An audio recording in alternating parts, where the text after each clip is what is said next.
Hey, hi, and hello, my friends. My name is Kari, and if you're new here, hi, nice to finally meet you. If you're not new here, welcome back. In today's video, we're going to be illustrating some of my subscribers' profile pictures as characters as if they were in my story. Before we get into drawing, I just wanted to say if you wanted to be in the next drawing my subscribers' profile pictures, then I suggest subscribing and commenting down below what your favorite illustration was. Without further ado, let's get sketching. So to start, I needed to figure out which peculiar I would set them as. Peculiars is kind of the magical aspect of my story.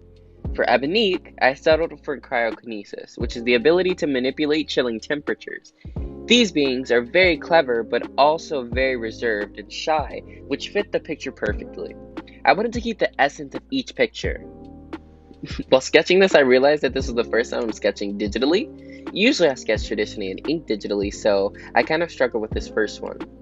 For color palette, I wanted to stay true to Cryos. Their traditional colors are more cool for obvious reasons. They also tend to wear useless items of clothing a lot, such as coats, hats, and fur. They don't need them because cold temperatures don't affect them, but they still tend to wear them for some odd reason. The perfect example would be the Prince of Chiron. I imagined Ebonique being like a royal warrior that protects Johnny's family, but is also seen as family, if that makes sense. I have an obsession with adding texture to my pieces, so I added tons of clothes and skin texture to add that extra I finished off by shading with cool color scheme and highlighting with like a cool blue as well. And that ends with Ebony being the first one. Next up is Jamie X Jake. Because of their red fiery profile picture, I immediately decided on Pyrokinesis.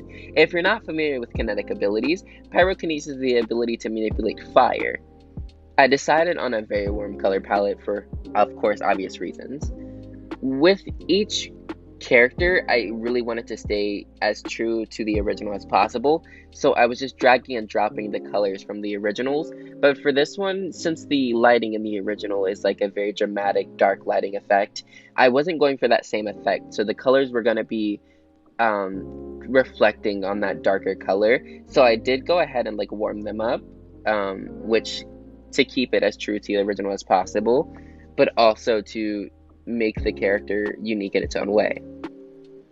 I imagine that she is a lady in waiting for the Xenia princess, which her name is Celeste. I imagine that she aids Celeste, the Duchess of Xenia, as like a warrior, so she's seen with high status and high pride, which gets that fiery and that fury kind of personality that a lot of pyros have. They wear the fire symbol with pride. This isn't the direct fire symbol that's traditional. I kind of just use like a fire in general, but each kingdom and each peculiar has their own like unique symbol. So I just use this one to like make it as easy to understand for now as possible, but I will show like a clip of that. But they wear that symbol with pride, so I definitely had to add that into something that she has. I go on ahead and I add my texture. I add my skin and clothes texture to everything because I'm just obsessed. And I use a very warm color, and I absolutely love the outcome of this one. Next up, we have Mallory Bender. Their adorable profile picture really stumped me peculiar-wise. There are tons of peculiars that range from mind manipulation to nature manipulation to fire, so it was kind of hard to like look at the profile picture and decide on just one singular peculiar, but I did end up with going with just a singular. It is possible to have multiple and be born with multiple, and that's kind of a different topic to get into once I kind of talk a little bit more about my story. But for this character, I just decided to go with Pyrokinesis, which is the ability to manipulate nature. The big indicator for me was the green eyes. Eyes are a big indicator for peculiar detection, and the green eyes just kind of solidified that answer for me. Agros are very nurturing and gentle, and Mallory gave me that vibe from that profile picture, but they're also really intelligent, so I imagine their character being kind of like a royal in training, or someone that's kind of in the process of like taking over royalty, or like being like a sit-in for one of the royals, which would be the Agro ruler, which is Antalya. I wanted to keep the essence of the original profile pictures, of course, I say this so often, so the green eyes, red hair, and pink headband needed to stay. I went with a more earthy green and an earthy red in contrast to the original, just to keep consistency's sake. As you saw a little bit earlier, I was thinking about changing the hair a little bit, but I decided to keep it short with the same frame. Again, I would imagine their character being like a kind of royal in training, or like a royal replacement for the Vilran princess. Duchess and princess I kind of use interchangeably. In my story, they're kind of pretty much hold the same status, but like princesses have like a higher status, I guess. I'll get into my story a little bit more in later videos, but I kind of see her maybe replacing Antalya. Maybe, who knows? I go ahead with the warm, earthy reds, and I'm obsessed with the way this color palette came out. I love this red. I don't really use earthy tones a lot. I'm not really sure if this classifies as like an earthy tone, but I love it. Like, it's kind of like a burnt umber kind of red kind of feeling. I love it. Making sure I stay with the consistency with the red headband. I noticed the like little detail and I was like, this has to stay.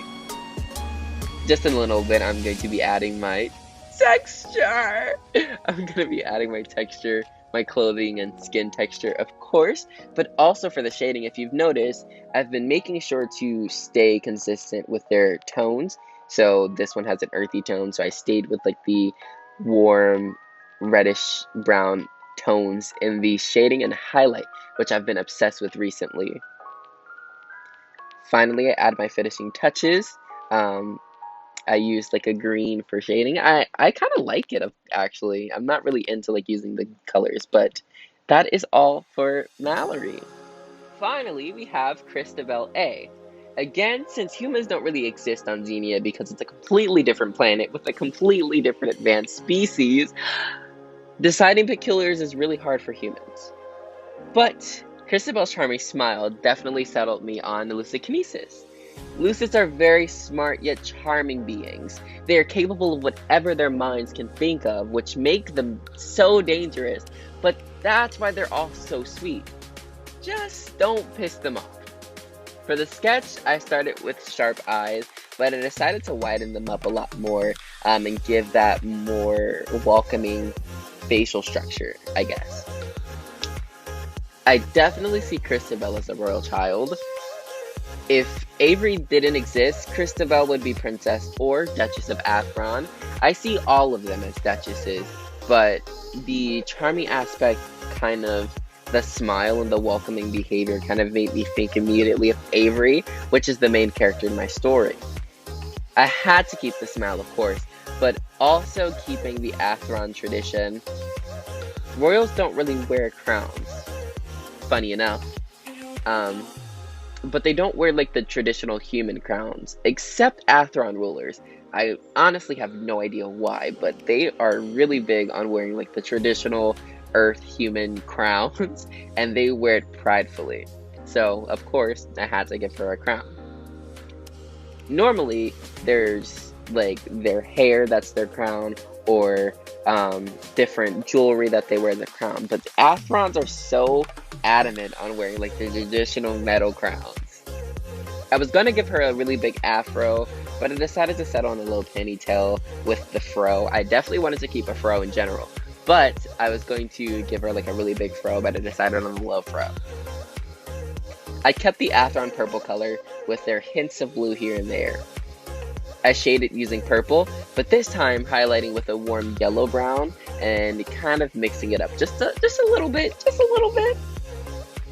At the very end, I noticed that she had earrings, so I definitely had to add the earrings because Avery sometimes wear like these traditional really big earrings, and I was like, this fits so perfectly. Why is this connecting so perfectly?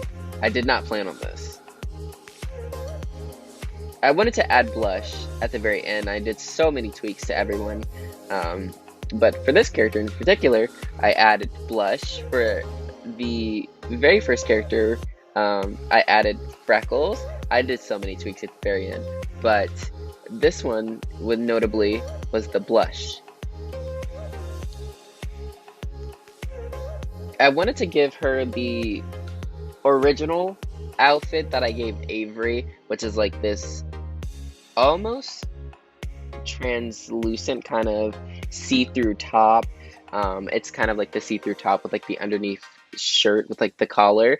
It's so traditional for Avery. It was like the very first design that I had for her, so I definitely wanted to kind of try and give that to Christabel's character. Again, as you can see, I used this purple color for the shading. It's kind of like the royal, it's almost like a really rich royal purple, but it's like the traditional Avery kind of Atheron color, which is the Moon Kingdom. I definitely was getting frustrated drawing the lips. It was like just not fitting perfectly, so I definitely played around a lot with that. If you notice, I don't really use like black and white. Like I try to sub those colors with a really dark color that's the same as the colors that I'm using. So for the line art, I used a really dark purple, and I used a really light purple for the whites of this teeth and the eyes, simply because I don't like using like those really dark blacks and the white whites. I kind of try and sub those out for like a lighter color if I can. I use like a skin texture, almost like a purple skin texture with the highlights and the shading. I used the kind of like a darker purple, literally just the purple that I used for the clothing as well. Of course, I had to add my texture. My texture I add to the hair and the clothes and the skin, and then I add the blush. I add the blush at the very end. I'm not sure if you can see that or not. I'm kind of watching it while you guys are watching it while doing a voiceover, which is getting really hard if you can't hear me like stuttering. But I don't remember if I add the blush or not. I might. If you notice, I kind of used the direct video from Procreate because my recording just got stopped on me like in the middle of recording. So you can see, like, just so you don't miss anything, I used a direct recording from the app. I've been trying a lot of new things with my art style lately, so if you are experiencing like art block or anything like that, I highly suggest trying new things. That's what's been getting me out of like this art block that I've had recently, with adding skin texture, clothing textures, any kind of small tweaks with like shading, highlighting, trying anything new. I'd highly recommend it because it's really helped me out a lot. And after adding my texture and my highlight and shading, that is all for Christabel's character. And here are all of our beautiful royal characters all together. Oh, they're so beautiful. I hope you all enjoyed, and if you see yourself in today's video, please, please, please comment and let me know your thoughts. I really want to hear your thoughts. I will be releasing more about my story soon. I just have to put like the finishing tweaks and touches on that. So if you'd like to hear that, stay with me. Don't forget to subscribe and like if you enjoyed. Maybe you might see yourself in the next video if you subscribe and leave a like. Remember, comment which one was your favorite. Thank you so much for visiting, and I hope you decide to return. And remember to stay healthy, and I will hopefully see you in the next one.